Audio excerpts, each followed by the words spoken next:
Assalamualaikum warahmatullahi wabarakatuh. Perkenalkan, saya Dea Putriwidi dengan nomor induk mahasiswa 2108 106048 dari jurusan Tadris Biologi kelas B. Di sini saya akan memaparkan materi mengenai makanan dan minuman dalam perspektif Al-Quran dan sains.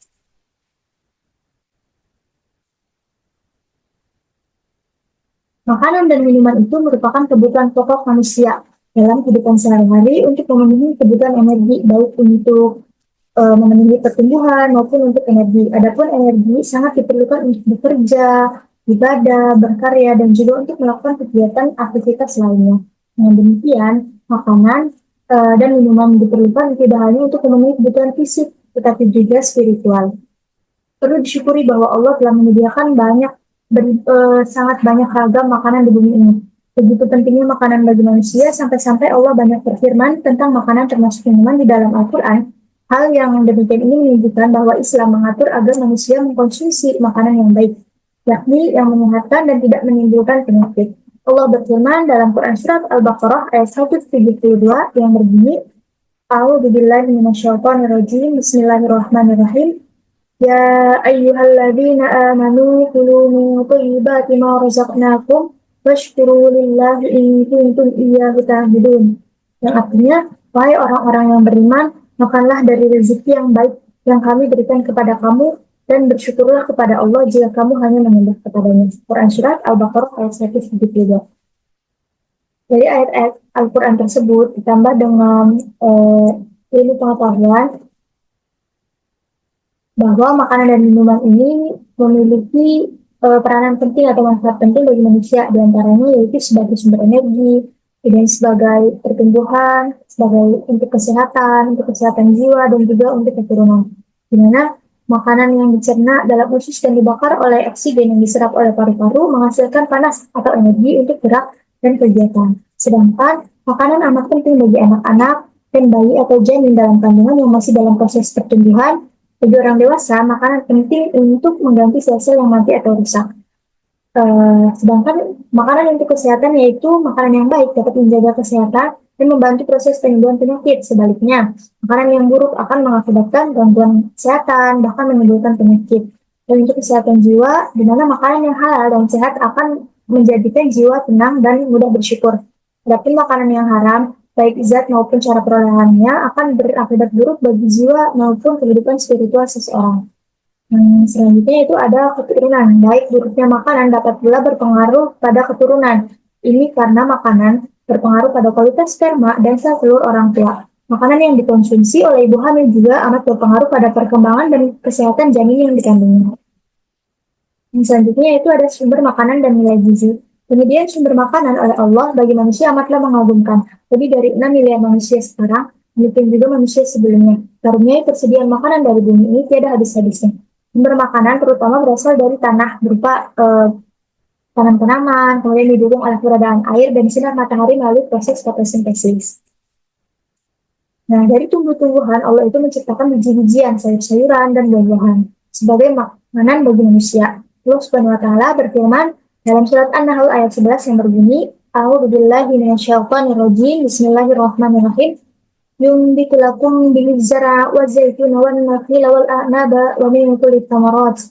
Inna fi dzalika la'ayatan liqaumin yatafakkarun. Artinya, dengan air hujan itu dia menumbuhkan untuk kamu tanaman-tanaman, zaitun, kurma, anggur, dan segala macam buah-buahan. Sungguh pada yang demikian itu benar-benar pertanda kebesaran Allah bagi orang yang berpikir. Quran Surat An-Nahl ayat 11. Selanjutnya ada komposisi makanan dan nilai gizi.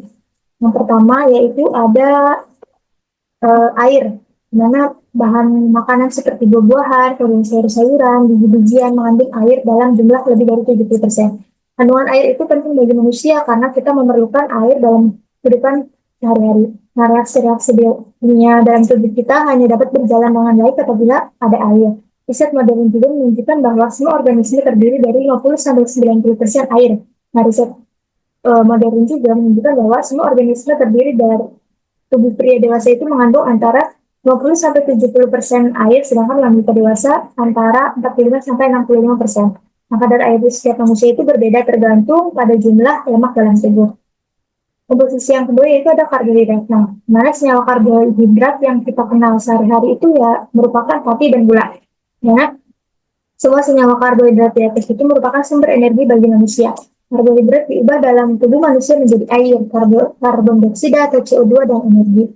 Karbohidrat kompleks seperti padi dalam beras, jagung, singkong, dan ketela akan tercerna dalam usus secara perlahan dan memberikan energi bagi tubuh sedikit demi sedikit. Karbohidrat sederhana seperti glukosa, fruktosa, sukrosa, dan laktosa yang berasal manis dapat dirubah menjadi energi dalam waktu lebih cepat. Komposisi yang ketiga ada minyak dan lemak. Di mana minyak dan lemak ini dalam makanan itu juga merupakan sumber energi yang lebih besar daripada karbohidrat maupun protein. Minyak dalam kehidupan sehari-hari kita ditemukan kebanyakan sebagai minyak goreng, nabati, tumbuhan. Contohnya yaitu minyak kelapa, minyak sawit, minyak jagung, dan minyak kedelai. Lemak yang kita temukan dalam binatang, contohnya pada sapi, kerbau, kambing, dan babi itu disebut sebagai lemak hewani. Yang keempat ada protein, di mana protein ini merupakan senyawa yang paling kompleks atau rumit dalam organisme hidup, di mana protein ditemukan dalam setiap sel dalam tubuh dan mempunyai peranan biologis yang amat penting. Ikan segar dari laut selain mengandung protein yang lengkap, juga mengandung asam lemak yang amat baik untuk kesehatan. Ini berarti negara kepulauan seperti Indonesia merupakan negara yang kaya akan protein. Yang kelima ada vitamin. Vitamin ini merupakan senyawa atau molekul organik kecil yang diperlukan untuk menjaga kesehatan tubuh. Senyawa organik yang keberadaannya pada manusia, pada makanan dalam jumlah kecil, namun amat penting dalam metabolisme tubuh. Nah, vitamin amat diperlukan agar fungsi sel-sel pertumbuhan dan reproduksi dapat berjalan dengan baik. Begitu seseorang kekurangan vitamin dalam diet, maka dalam dirinya akan timbul berbagai penyakit. Yang keenam ada mineral. Mana keberadaan mineral seperti kalsium berperan dalam pembentukan tulang dan gigi. Besi amat penting dalam pembentukan darah seperti hemoglobin. Fosfor juga amat penting dalam pembentukan tulang dan metabolisme tubuh, terutama dalam pembakaran makanan menjadi energi. Dan yang terakhir yaitu ada serat, karena serat ini merupakan bahan polimer karbohidrat yang menyusun dinding sel tanaman. Karena itu, serat hanya terdapat dalam bahan makanan yang berasal dari tumbuh-tumbuhan, utamanya dari kelompok biji-bijian, buah-buahan, dan sayuran. Nah, serat ini merupakan komponen makanan yang dapat menurunkan kadar kolesterol dan mencegah gangguan khusus karena menyerap air ketika melewati saluran pencernaan sehingga tekstur feses atau tinja itu menjadi lunak. Nah, selanjutnya ada metabolisme makanan dalam tubuh, di mana ayat-ayat Allah dalam diri manusia, yaitu kemanfaatan makanan tidak hanya bergantung pada nilai gizi, tetapi juga bagaimana efisien tubuh mencerna makanan dan mengambil unsur atau senyawa yang bermanfaat untuk pertumbuhan dan kebutuhan energi. Selain itu, efisiensi pembakaran makanan menjadi energi oleh oksigen amat bergantung pada kemampuan paru-paru dalam menyerap udara dalam alveoli. Sebagaimana proses pencernaan, pembakaran makanan dalam tubuh manusia juga amat kompleks. Memahami proses-proses tersebut tidak hanya bermanfaat untuk menghindari hal-hal yang mengganggu sistem metabolisme tubuh, tetapi juga sekaligus memahami kebesaran Allah yang telah menciptakan manusia. Selanjutnya, Allah berfirman dalam surat Fussilat ayat 53 yang berbunyi, A'udzubillahi minasyaitonirrajim, Bismillahirrahmanirrahim. Sanurihim ayatina fil afaqi wa fi anfusihim hatta yatabayyana lahum annahul haqq awalam yakfi rabbika annahu ala kulli syai'in syahid. Yang artinya kami akan memperlihatkan kepada mereka tanda-tanda kebesaran kami di segenap penjuru dan pada diri mereka sendiri, sehingga jelaslah bagi mereka bahwa Al-Quran itu adalah benar. Tidak cukuplah bagi kamu bahwa Tuhanmu menjadi saksi atas segala sesuatu. Quran Surat Fussilat ayat 53. Selanjutnya ada sistem pencernaan makanan. Karena terdapat 3 tahap utama dalam sistem pencernaan makanan dalam tubuh, diantaranya yaitu untuk pengunyah makanan. Dalam mulut makanan itu dipotong-potong menggunakan gigi, jadi ukuran-ukuran yang lebih kecil, kemudian dikunyah atau dilumatkan agar komponen gizi dalam makanan keluar dari matriks makanan. Kemudian yaitu penyerapan zat gizi oleh ini usus, kemudian diangkut ke seluruh jaringan sel oleh darah. Dan di dalam sel tubuh itu zat gizi diproses atau yang disebut dengan proses metabolisme untuk dimanfaatkan langsung atau disimpan untuk nanti dimanfaatkan saat diperlukan. Pertama di sini ada gigi dan mulut. Dua deret gigi atas bawah dalam mulut yang saling berpasangan dan hampir simetris itu merupakan sarana untuk mencabik atau memotong makanan. Mana mulut ini dilengkapi pula dengan kelenjar penghasil air lidah atau enzim yang ikut menghancurkan dan mendegradasi makanan menjadi komponen-komponen yang lebih kecil. Enzim tersebut dikeluarkan dari tiga tempat, yakni bawah lidah, dasar mulut, dan bawah depan telinga. Pengunyahan makanan dibantu oleh lidah yang juga berfungsi sebagai perasa makanan. Lidah membantu melipat atau mendorong makanan ke kanan atau ke kiri menuju gigi yang kita kehendaki untuk dikunyah. Selain itu, lidah juga merasakan rasa makanan seperti manis, asin, asam, pahit. Lidah juga merasakan adanya barang yang keras seperti tulang atau pasir yang terikut dalam makanan. Kedua yaitu ada lambung, di mana lambung ini berfungsi menyimpan dan memproses makanan yang telah ditelan dari kerongkongan.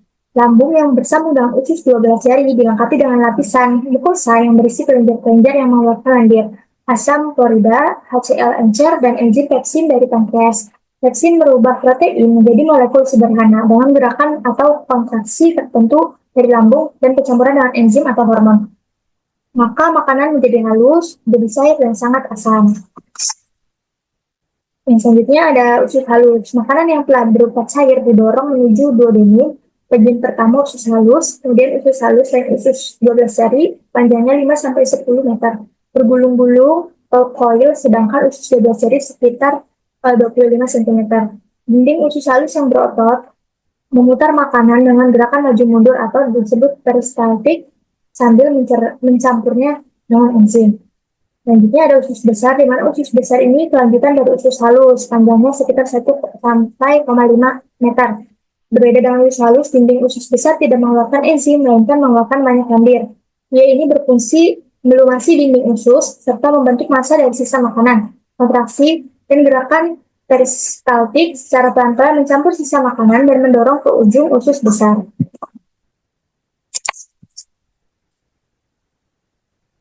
Selanjutnya yaitu ada hati, kantong empedu, dan pankreas. Peranan hati, empedu, dan pankreas tak dapat dipisahkan dari sistem pencernaan makanan. Karena hati ini merupakan organ yang paling penting, besar volumenya sekitar 1,4 kg. Hati berperan sebagai pabrik kimia dalam tubuh yang mekanismenya belum banyak diungkap. Dan banyak fungsi hati yang sangat mengagumkan, di antaranya yang paling penting yaitu untuk mengatur konsentrasi gula dalam tubuh, menyimpannya dalam bentuk glikogen dan mengeluarkannya bila diperlukan, kemudian memproses lemak dan mengubah karbohidrat dan protein menjadi lemak, mensintesis kolesterol dan lipoprotein, menghasilkan air empedu kira-kira 1 liter per hari, bentuk protein plasma darah dan globin, protein yang penting dalam pembuatan hemoglobin, juga merubah protein berlebih menjadi urea untuk dibuang melalui ginjal. Selanjutnya fungsinya untuk menyimpan vitamin A, D, dan B12, menyimpan zat besi, dan melepaskan bila diperlukan. Dan yang terakhir untuk memproduksi beberapa zat yang diperlukan untuk pembentukan darah. Mengubah zat-zat kimia atau beracun yang masuk ke dalam tubuh menjadi tidak berbahaya, termasuk obat-obatan berlebih dan alkohol. Cairan empedu ini berfungsi melarikan lemak guna membantu pencernaan lemak dan kolesterol agar mudah diserap dalam darah. Batu empedu, baik dalam kantong empedu maupun dalam saluran empedu, amat mengganggu pencernaan lemak penuh. Selanjutnya, terdapat kelenjar pankreas berdekatan dengan hati. Organ tersebut ini merupakan penghasil cairan pencernaan atau enzim yang dialirkan ke usus 12 jari untuk mencerna karbohidrat, lemak, dan protein. Selain itu, pankreas juga membuat natrium bikarbonat atau NaHCO3 untuk menetralkan asam lambung yang datang dari lambung. Pankreas juga membuat insulin, yakni hormon yang membantu mengatur gula darah. Pencernaan selanjutnya ada ginjal, di mana ginjal ini merupakan organ tubuh yang tidak kalah penting. Ginjal berfungsi menyaring darah dan membuang zat-zat tak berguna dalam bentuk urin. Ginjal yang berfungsi menjaga keseimbangan elektrolit dalam cairan tubuh. Layaknya kinerja hati, mekanisme penyaringan darah dalam ginjal juga amat rumit. Alat penyaring di dalamnya ini tidak serupa dengan saringan biasa, melainkan berupa pipa-pipa halus yang berfungsi sebagai ultrafiltrasi. Nah, selanjutnya ada pembakaran makanan, sistem pernapasan dalam paru-paru. Sebenarnya udara yang mengandung 20% oksigen masuk ke dalam darah melewati sistem pernapasan yang juga amat unik. Sistem pernapasan dimulai dari hidung, di mana udara disedot, udara yang melewati hidung dihangatkan, kemudian melewati kerongkongan dan masuk ke dalam paru-paru. Paru-paru terdiri dari dua bagian, kanan dan kiri. Tiap bagian mempunyai sambungan ke arah batang tenggorokan. Saluran dan batang tenggorokan masuk dalam paru-paru lewat trakea yang terus mengecil sampai ujung trakea yang disebut alveoli. Saluran pernapasan dan paru-paru dapat terganggu fungsinya oleh bermacam bahan kontaminan dalam udara seperti debu, asbes, dan bahan kimia seperti amonia, gas belerang, dan klor. Gas ini dapat menyebabkan iritasi alveoli, yakni ujung paru-paru memiliki bentuk yang amat unik, berbentuk gelembung. Selanjutnya ada makanan halal dan haram. Makanan yang diharamkan terdapat dalam terdapat ayat Al-Quran yang berbunyi A'udzubillahi minasyaitonirrajim Bismillahirrahmanirrahim Walladzi khalaqalakum ma fil ardi jami'an tsumma stawa ila samaa'i fasawwahunna sab'a samawati wa huwa bikulli syai'in 'alim. Yang artinya, dialah Allah yang menciptakan segala yang ada di bumi untukmu, kemudian dia menuju ke penciptaan langit, lalu dia menyempurnakannya menjadi 7 langit. Dia maha mengetahui segala sesuatu. Makanan yang diharamkan itu terdiri dari 4 macam. Pertama, hewan mati atau bangkai, yakni hewan yang tidak disembelih dengan aturan syariat, misalnya hewan mati karena sakit, tercekik, terpukul, terjatuh, dan sebagainya. Yang kedua yaitu ada darah yang mengalir, di mana atau darah yang keluar dari tubuh hewan yang disembelih atau karena luka dan lain sebagainya. Ketiga itu daging babi. Demikian pula semua bagian tubuhnya seperti bulu, kulit, tulang, susu, dan lemak semuanya itu diharamkan. Dan yang keempat adalah binatang yang disembelih dengan tidak menyebut nama Allah, seperti yang disembelih dengan menyebut nama berhala atau yang dipersembahkan kepada selain Allah. Nah, sebab diharamkannya makanan tertentu yaitu Allah menjelaskan keharaman bangkai hewan yang mati dengan sendirinya. Hewan mati biasanya disebutkan oleh suatu penyakit. Kenyataan ini sudah menjadi alasan kuat mengapa ia diharamkan. Kemudian pengharaman babi juga dikarenakan hewan ini mengandung sekian banyak jenis kuman dan cacing yang sangat berbahaya bagi kesehatan manusia. Daging babi ini diharamkan sebagai alasan. Beberapa ahli menyebutkan bahwa hewan ini jorok dan suka memakan kotoran, suatu barang yang najis. Keadaan ini pasti berpengaruh pada kesehatan daging dan unsur-unsur lain yang ada padanya. Dan itu lemak babi juga mengandung asam lemak jenuh, diantaranya trigliserida yang berbahaya bagi kesehatan. Kandungan kolesterol pada babi sangat tinggi, dapat mencapai 15 kali lipat dari yang terkandung pada daging sapi. Kemudian yang selanjutnya ada makanan haram di masyarakat, seperti campuran daging babi. Udah jelas ya, babi saja sudah haram. Lagi ini makanan yang dicampur, contoh misal dalam pembuatan sosis, terkadang pembuat produk sosis itu mengatakan bahwa itu daging sapi, tapi ternyata karena ada campuran dengan daging babi, karena kita tidak tahu cara pembuatannya, mereka bisa saja berkata bahwa itu daging sapi. Kemudian darah beku, seren atau marus. Darah beku yang diolah menjadi sebuah makanan, contohnya itu seren atau marus. Yang ketiga itu ada daging ular, yang keempat daging anjing, dan yang kelima hewan yang diragukan kehalalannya.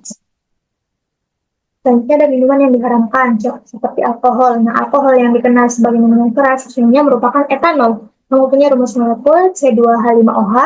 Senyawa lain jenis alkohol dengan hanya satu karbon adalah metanol atau CH3OH, atau yang dikenal sebagai spiritus, yang oleh masyarakat digunakan sebagai bahan bakar. Sebagai minuman yang memabukkan, alkohol dapat dibuat dari semua jenis sumber karbohidrat seperti kurma, anggur, nanas, gandum, ketan, singkong, dan lain-lain. Pembuatan alkohol dari sumber karbohidrat di atas ini dilakukan dengan fermentasi menggunakan ragi. Proses granit inilah yang merubah karbohidrat menjadi alkohol. Jadi dibantu dengan ragi sehingga dapat menjadi alkohol.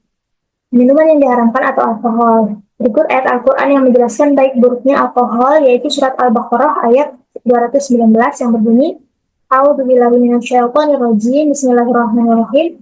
Yas'alunaka madza yunfiqun Qul ma anfaqtum min khairin falil walidaini wal aqrabin wal yatama wal masakin wa ibnis sabil. Wa ma taf'alu min khairin fa innallaha bihi alim.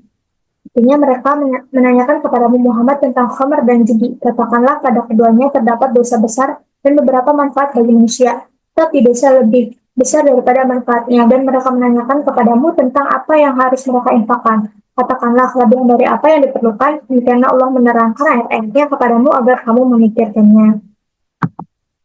Nah, manfaat dan bahaya alkohol. Mana terdapat manfaatnya yaitu sebagai sumber energi, sebagai pelarut, sebagai disinfektan, dan sebagai energi alternatif. Dan bahaya alkohol itu sebagai obesitas dan penyakit pembuluh darah serta jantung. Kemudian malnutrisi, penyakit liver, kerusakan otak, gangguan saraf, dan dampak minuman keras pada keturunan.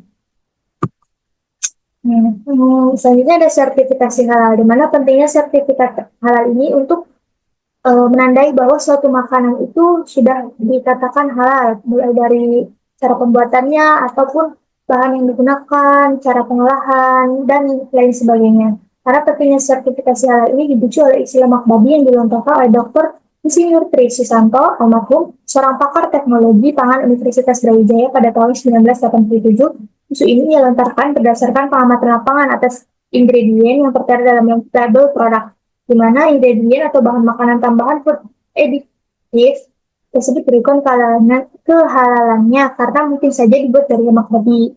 Nah, kesadaran itu mendorong MUI bekerjasama dengan instansi-instansi pemerintah yang berkompeten dalam bidang ilmu dan teknologi membentuk lembaga pengkajian pangan, obat-obatan dan makanan atau LP2OM. Badan ini yang selanjutnya menangani sertifikasi halal bagi produk makanan di Indonesia. Nah, mekanisme sertifikasi halal itu yang dijanjikan oleh lembaga sertifikasi di Indonesia seperti LP2OM MUI, yaitu dengan melakukan pengujian atau audit secara teknis ke perusahaan dan laboratorium. Hasil yang telah dilakukan kemudian diserahkan ke Komisi Fatwa MUI untuk selanjutnya dilakukan verifikasi hasil audit dan diputuskan apakah sertifikasi halal dapat diberikan atau tidak terhadap produk yang diuji tersebut. Nah, prosedur dan proses sertifikasi halal itu bisa didapatkan secara gratis. Mendapatkan sertifikasi halal secara garis besar itu ada 5 tahap. Pertama, persiapan, daftaran atau registrasi, pelaksanaan, pemeriksaan audit, penentuan fatwa, dan pemberian sertifikasi halal. Saya mungkin sekian yang dapat saya sampaikan. Kurang dan lebihnya mohon maaf. Wassalamualaikum warahmatullahi wabarakatuh.